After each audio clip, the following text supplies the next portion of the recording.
क्योंकि यूपी के संभल में हुई हिंसा में 3 लोगों की मौत की खबर है। मुरादाबाद कमिश्नरेट ने 3 मौत की पुष्टि भी कर दी है। और आपको इस बीच बता दें कि हिंसा में नुमान, बिलाल और नईम ने जान गंवाई है। हिंसा के आरोप में 15 लोगों को हिरासत में भी लिया गया है।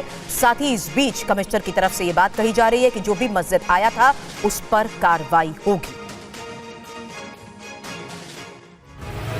शाही जामा मस्जिद में सर्वे को लेकर संभल में जमकर बवाल हुआ। पत्थरबाजी और आगजनी के बीच पुलिस लगातार अपील करती दिखी, लेकिन भीड़ पर कोई असर नहीं हुआ। अपना भविष्य बर्बाद मत करो इनके चक्कर में, नेताओं के अपने नेताओं के चक्कर में अपना भविष्य बर्बाद मत करो। भीड़ ने पुलिस की टीम पर पथराव किया और सड़क पर आगजनी की। उपद्रवियों ने 4 बाइक और 3 कारों को आग के हवाले कर दिया। उपद्रवियों को खदेड़ने के लिए पुलिस को लाठीचार्ज करना पड़ा। फिलहाल हालात काबू में है और पुलिस कई लोगों को हिरासत में लेकर पूछताछ कर रही है। 2-3 हजार लोग रहे होंगे जिन्होंने पथराव शुरू कर दिया।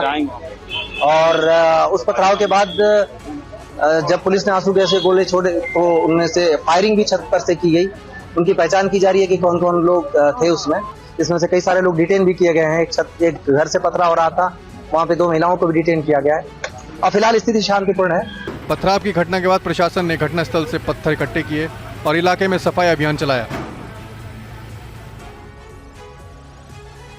और इस वक्त के हालात क्या है, सीधे हमारे सहयोगी सुमन से करते हैं बात, क्योंकि सुमन इस वक्त की स्थिति जानना बहुत जरूरी है। संभव हो तो सीधी तस्वीरें भी दिखाएं। देखिए सुरभि, इस वक्त मैं जो संभल का एसएसपी ऑफिस है वहां मौजूद हूं और मैं आपको बता दूं कि जो तमाम पुलिस के आला अधिकारी और प्रशासन के वो यहां पे मौजूद हैं। मुरादाबाद मंडल के जो कमिश्नर हैं आंजनेय कुमार सिंह वो मौजूद हैं, डीआईजी मुनिराज, एसपी, डीएम, तमाम लोग यहां मौजूद हैं और यहीं से पूरी स्थिति पे नजर रखी जा रही है। इन सब के बीच अब से थोड़ी देर पहले जो मुरादाबाद के जो कमिश्नर हैं उन्होंने साफ तौर से कहा कि जिस तरह से ये हिंसा हुई, इस हिंसा में 3 लोगों की मौत हो चुकी है और सबसे अहम बात 15 से 20 लोगों को अब तक पुलिस इस मामले में डिटेन कर चुकी है और उनसे लगातार पुलिस पूछताछ कर रही है। लेकिन मैं सबसे अहम बात बता दूं, 2-3 बातें और अहम खुलासे उन्होंने किए हैं।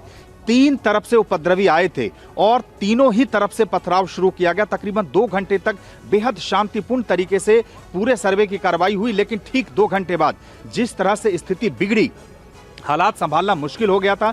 कई पुलिसकर्मी भी घायल हुए हैं। जो संभल के एसपी हैं उनके पीआरओ को भी जो है वो भी घायल हुए हैं। जो एसएचओ हैं वो भी घायल हुए। कई पुलिसकर्मियों को चोटें आई हैं। तो अब लगातार मामले की छानबीन की जा रही है। जो फुटेज, चाहे वो ड्रोन कैमरे जो पुलिस ले गई थी उसके जरिए हो, सीसीटीवी जो कैमरे हैं उनके जरिए, लगातार उन कैमरों के जरिए उपद्रवियों की तलाश हो रही है और साफ तौर से कहा गया है कि उपद्रवियों को बख्शा नहीं जाएगा। और जिस तरह से इस घटना को अंजाम दिया गया है उससे साफ है कि सुनियोजित तरीके से इस घटना को अंजाम दिया गया है। क्योंकि अगर आप देखें तो जो जिन कारों को जलाया गया उसके बारे में भी एसपी और जो तमाम अधिकारी थे उन्होंने साफ कहा कि चुन चुन कर पुलिस की गाड़ियों को, उनकी बाइक को जलाया गया, बाकी गाड़ियों को छोड़ दिया गया है। बिल्कुल सुमंत, ये महत्वपूर्ण जानकारी आप दे रहे हैं हमारे सहयोगी सुमंत कुमार, जो कि हिंसा की इस घटना के सामने आने के बाद सबसे पहले मौके पर पहुंचे थे। वहां से कई ग्राउंड रिपोर्ट्स भी उन्होंने भेजी है। सुमंत, बने रहिएगा आप हमारे साथ। संभल में हिंसा और आगजनी के दौरान कई पुलिसकर्मी भी घायल हुए हैं। हमारे संवाददाता सुमंत कुमार ने घायल पुलिसकर्मियों से बात की।